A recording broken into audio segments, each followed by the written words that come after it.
Au nom du Père et du Fils et du Saint-Esprit. Amen. Que la paix et la joie du Christ ressuscité soient toujours avec nous tous.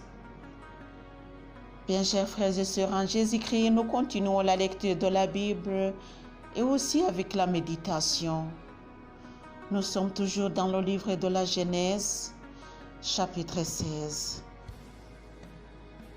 C'est Abraham, Sarah et Ismaël.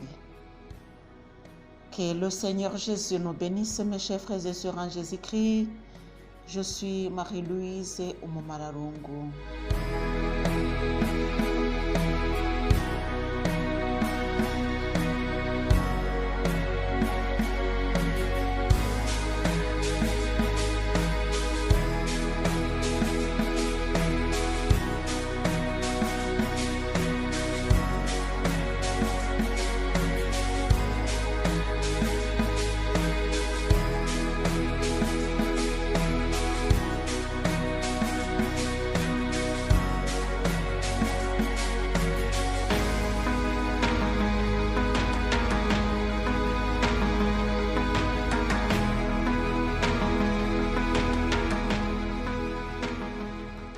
Sarah, femme d'Abraham, ne lui avait pas donné d'enfant.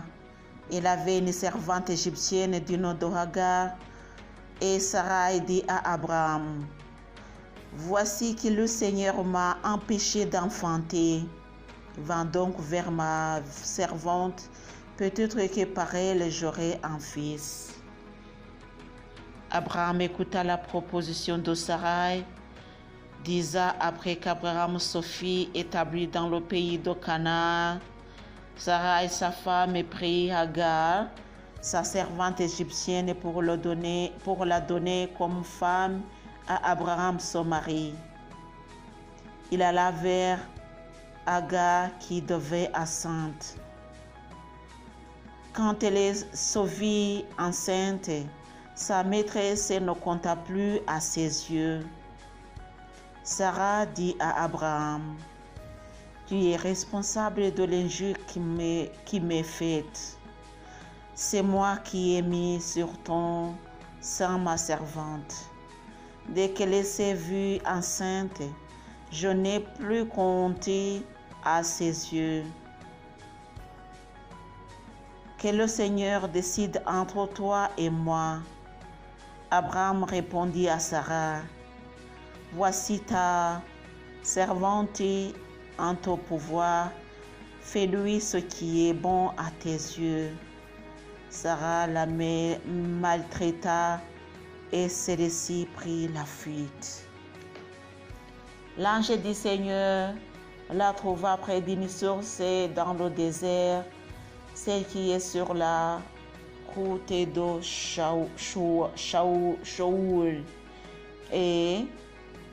de Shur.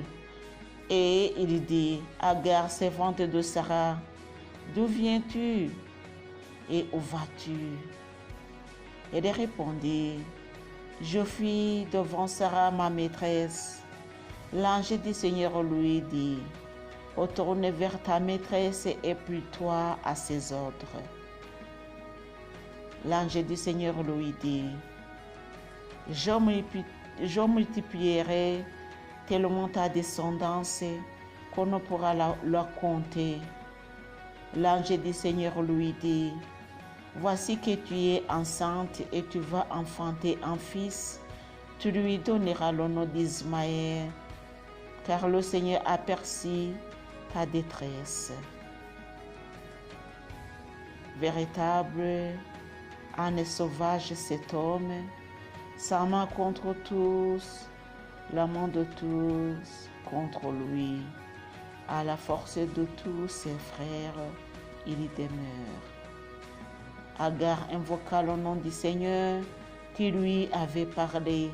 « Tu es Dieu qui me voit. » Elle avait en effet dit, « Et c'est bien d'ici que j'ai vu après qu'il m'a vu. C'est pourquoi on appelle le puits de Lahai qui me voit. On le trouve entre Kadesh et Béred. » Agar enfanta un fils à Abraham. Il appela Ismaël, le fils que Agar lui avait donné. Telle est la parole de Dieu.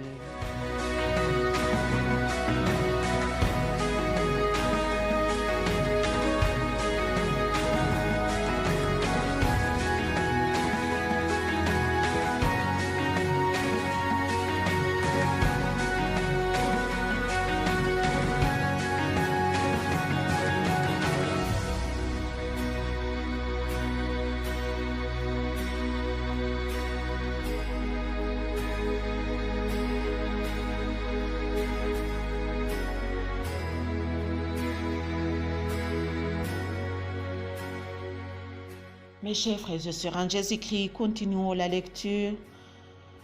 Nous venons de terminer le chapitre 16 du livre de la Genèse. Nous allons continuer avec le chapitre 17. C'est l'alliance et la circoncision. Abraham avait 86 ans quand Agar lui donna Ismaël.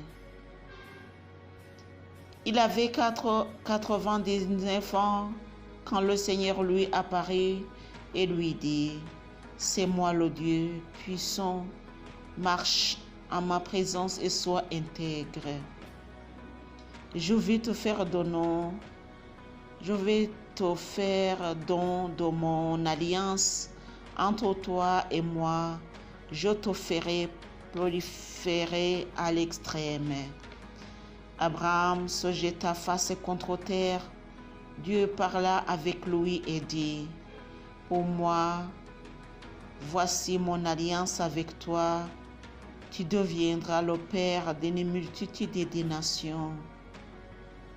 On ne t'appellera plus du nom d'Abraham, mais ton nom sera Abraham, car je te donnerai de devenir le père d'une multitude de nations, et je te rendrai fécond à l'extrême.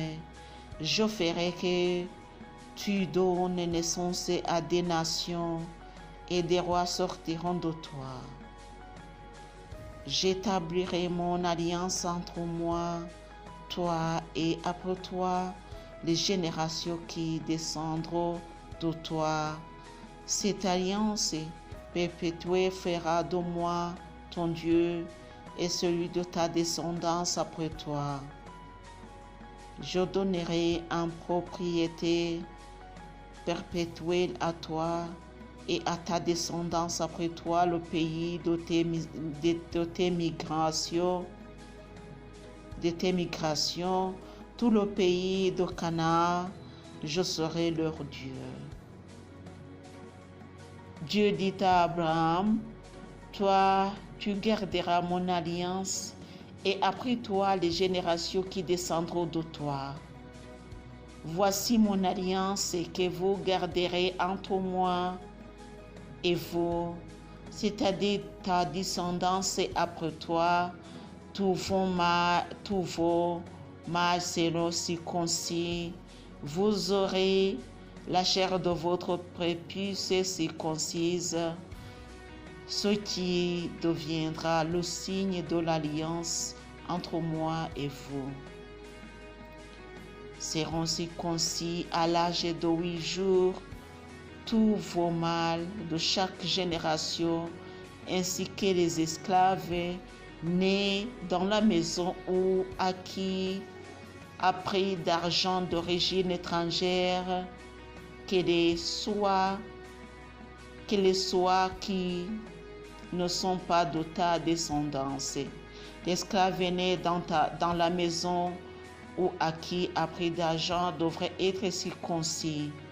Mon alliance deviendra dans votre chair une alliance perpétuelle, mais l'incirconcis, le mâle qui n'aura pas été circoncis de la chair de son prépuce, celui-ci sera retranché d'entre les siens. Il a rompu mon alliance.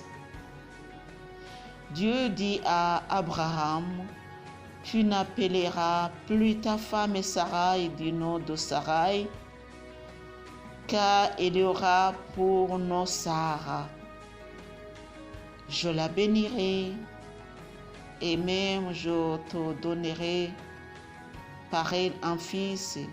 Je la bénirai et elle donnera naissance à tes nations. Des rois de peuples sortiront d'elle.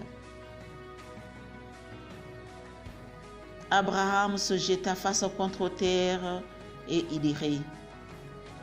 Il se dit en lui-même, un enfant naîtra-t-il à un homme de 100 ans?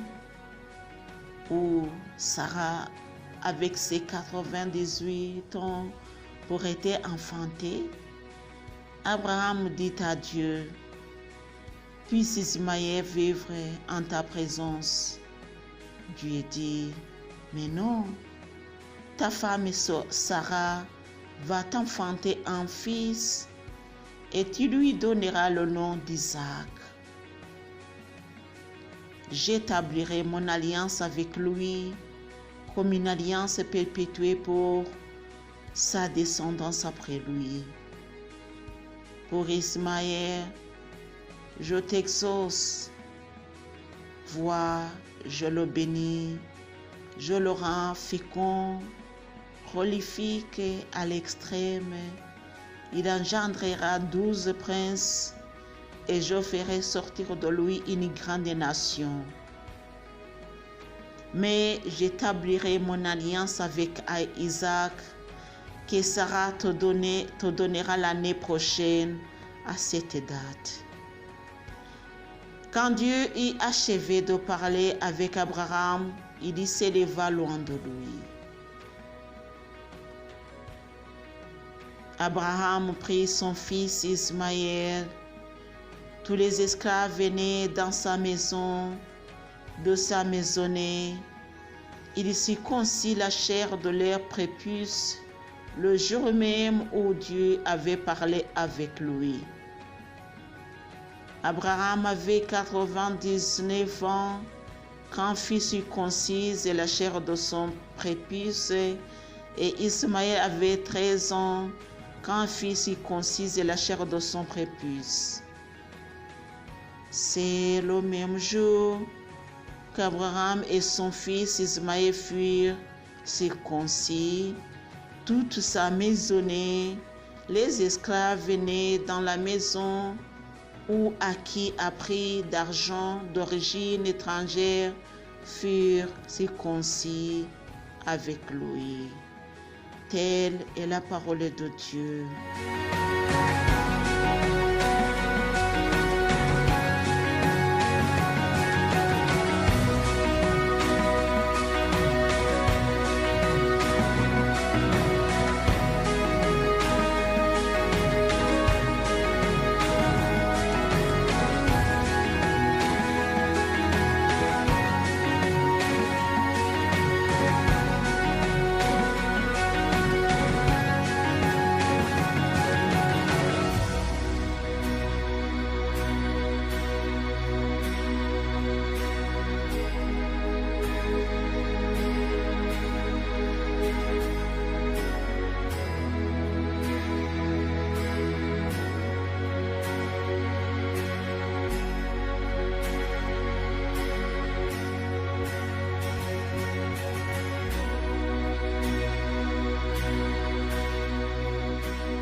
Chers amis, avec la lecture d'aujourd'hui, nous voyons que Dieu ne compte pas comme les hommes.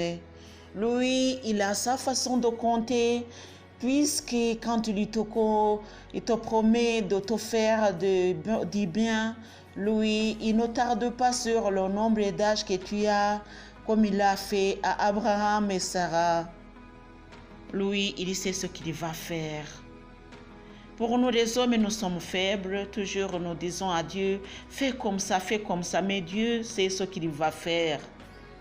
Je le dis tout en pensant à ce qu'Abraham a dit à Dieu.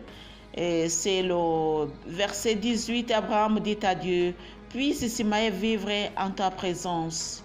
Alléluia. Lui, Dieu n'a pas dit non, Ismaël, je vais bénir Ismaël, puisque Abraham voyait que Sarah ne pouvait même pas donner d'enfant. Mais Dieu n'est pas comme des hommes. Lui, il sait ce qu'il va faire, puisqu'il est le Tout-Puissant. Dans le chapitre 16, nous voyons Hagar qui fuit Sarah, puisque Sarah l'a maltraité. Mais l'ange du Seigneur lui a dit, retourne chez ta maîtresse. Ce qui dit qu'il y a des promesses qui vont s'accomplir selon notre comportement. Ce qui dit que Hagar s'avait mal comporté à l'égard de sa maîtresse, et sa maîtresse l'a maltraité. Alléluia. Cela nous amène aussi à ce que le Seigneur Jésus nous a dit: quand tu vas offrir quelques offrandes et que tu te souviens qu'il y a quelqu'un avec qui vous avez des problèmes, des malentendus, retourne à cette personne, alléluia, et réconcilie-toi avec lui ou avec elle.